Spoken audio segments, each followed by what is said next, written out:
কারণে বা অকারণে হাসি ঠাট্টা করি, কিন্তু ভাইরা তোমরা কি জানো কোন 6টি জায়গাতে হাসলে তোমার গুনাহ হবে? সে 6টি জায়গা হলো কবরস্থান, জানাজার নামাজ, কোরআন তেলাওয়াত, মসজিদ, ইসলামী মাহফিল, আজানের সময়। এই 6টি সময় তুমি যদি বিনা কারণে হেসে ফেলো কিংবা শয়তানের ধোকায় পড়ে যদি তুমি হাসো, তাহলে তোমার 25 বার জেনা করার মতন গুনাহ তোমার আমলনামাতে লেখা হবে।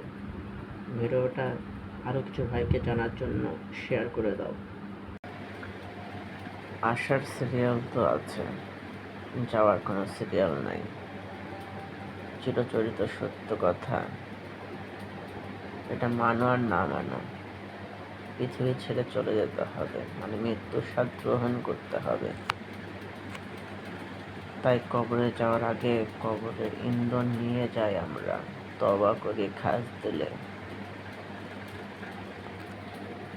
যে বিষয় নিয়ে নবী করিম সাল্লাল্লাহু আলাইহি ওয়াসাল্লাম বলেছেন, তাহার শীতলতা নামাজ, আর আমরা নামাজ থেকে গাফেল হয়ে থাকি শয়তানের ধোকায় পড়ে। ইনশাল্লাহ আমরা নামাজ আদায় করার চেষ্টা করব।